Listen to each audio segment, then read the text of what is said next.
YouTube? Welcome back to the Allegheny Northern in N-scale. And yes, we are going to run some trains today, but this, more importantly, is going to be the September 2025 layout update. And no, your calendars are not wrong. You are getting this kind of sort of in the middle of October. Well, middle front of October, I guess. But that's just because there were quite a few things that happened this month as far as the layout goes, and I'm just getting around to it. So I was going to skip the September layout update altogether, and then I decided, you know what, no, I'm not going to do that. I'm going to go ahead and give you an update because we did do a lot of work down here, and I wanted to show you what we got done. So we're going to do the layout update a little bit late, and that's just the way it's going to be. And if you don't like it, go watch something else. I don't know. So, all right, let's go ahead and get into what we did here in September. Okay, so first and foremost, I started working on a lot of what I'm calling basic scenery or simple scenery or boring scenery, however you want to look at it. Basically just getting down some ground foam and getting down some texture so that I can see what I want things to look like. So this is, of course, the Reardon Rail Corporation, and I am getting a feel for what this area might look like. So put down the sculpted mold and did some basic scenery to sort of see what that looks like.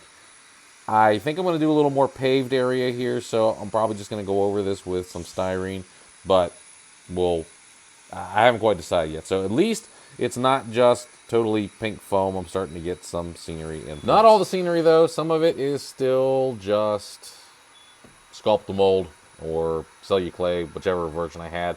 There's a bit of both mixed in here. So I'm starting to rough in the scenery just a little bit to try to get this sort of all tied in with the new stuff, the old stuff, the new stuff. Try to make those fill in a little bit. So got a little bit of that done here as well.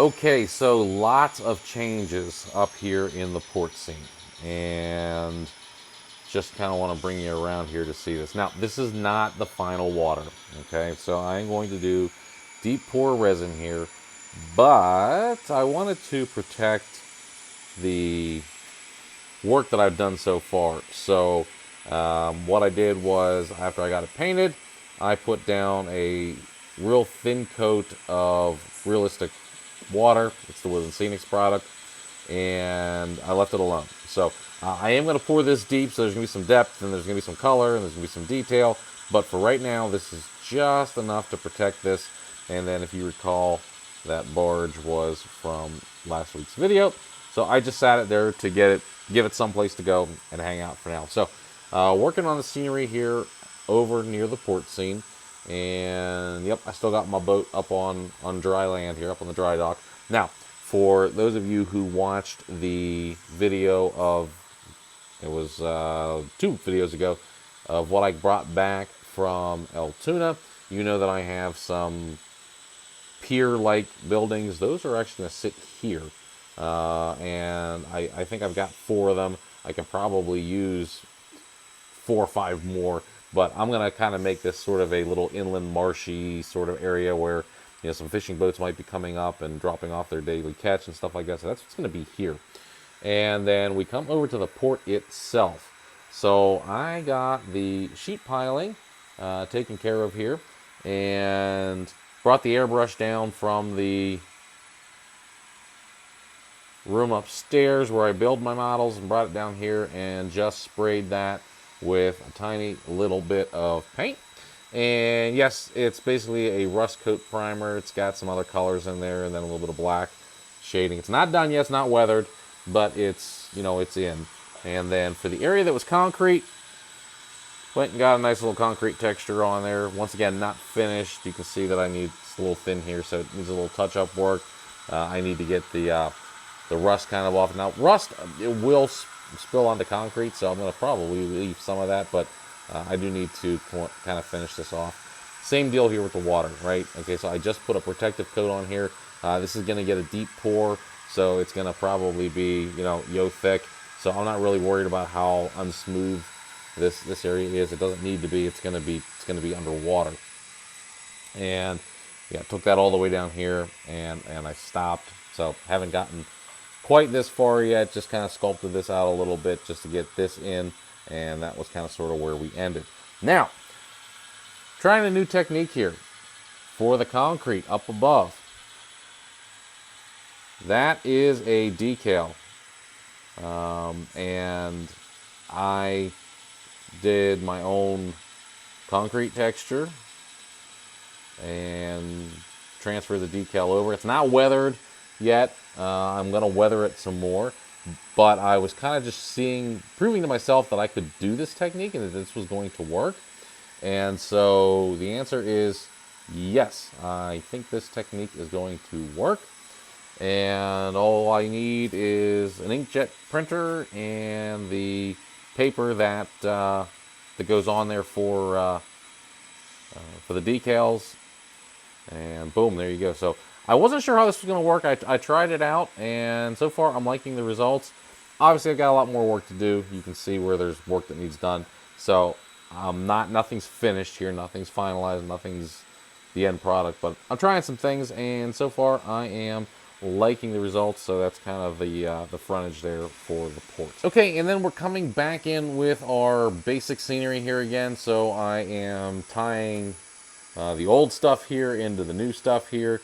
So we've got our branch line off. This is where the Allegheny Northern has its trackage rights. And then we go down through the yard here. And so once again, still it's just the basic scenery. It's just ground foam. It doesn't have any of the static grass on it. It doesn't have any of the shrubs yet. The stuff that does have the shrubs is the old stuff. But we're getting there, okay? We're making some progress. And then the other thing that I did, and because I picked up all those new cars between Altoona and the just purchasing some cars, I have a ton of cars all over the place here, and I really need to sort of figure out which ones I need, which ones I don't need, and get rid of the ones I don't need. So I started putting cars more along the lines of where they need to be on the layout. And so I'm in the process now of kind of getting that all cleared up. It's not perfect yet, but I'm getting through it.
Okay, so not much to show on this one, but I wanted to take you under the layout here for just a second and look at this absolute rat's nest of wiring that I'm working through.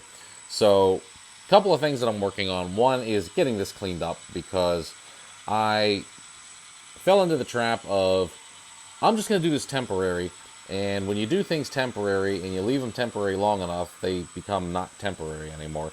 So I'm getting back under here and I'm cleaning up all of the wiring and the lighting.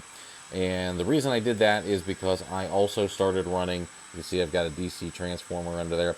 I've started running the DC power bus so that I can start operating lights and switches and all that stuff again. And I'm in the process of cleaning that all out, and that's why all these wires are loose and nothing's tied up anymore. And it's just an absolute mess under here. So I'm working on cleaning all of that up, getting all of these wires properly secured under the layout. Now, I know some folks are going through some great strokes to keep wiring neat, and it's really important on a layout that's probably going to move.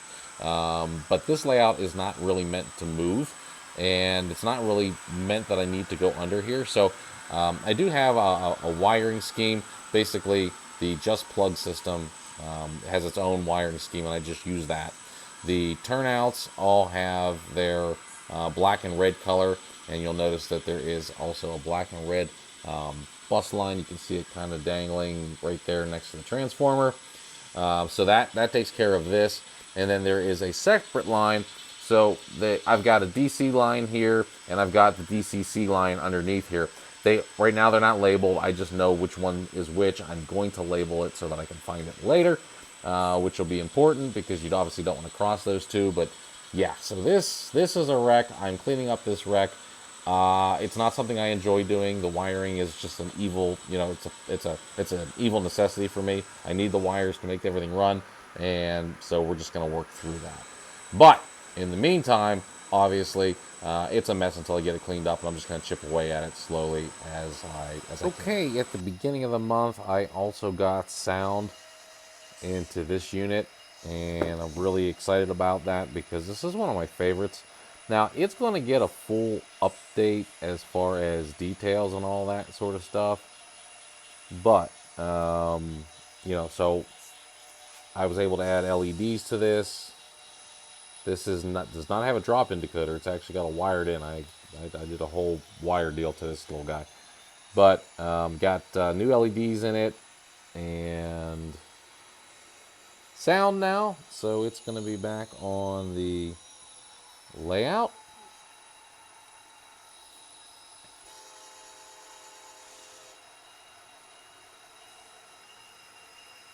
Of course, it's an ESU Loc Sound V5 decoder that's in there.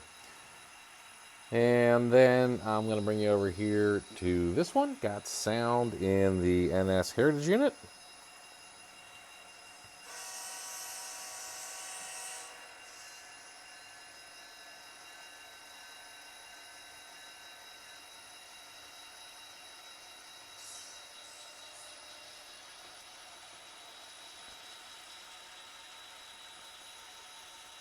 So that was another one that I was kind of excited about getting done, just because I like the Locomotive, and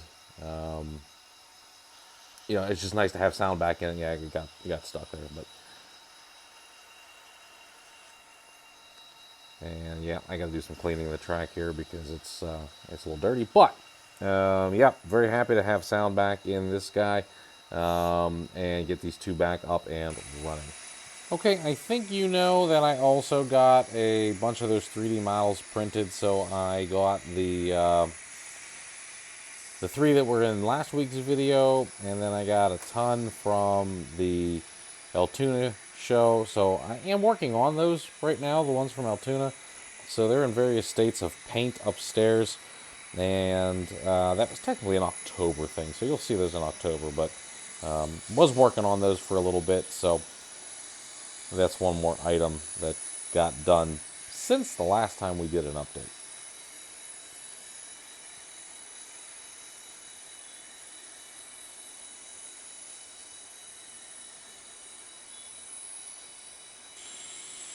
Okay, so that is going to wrap us up for the month of October. I'm sorry, the month of September. And I guess the first part of October is in there too.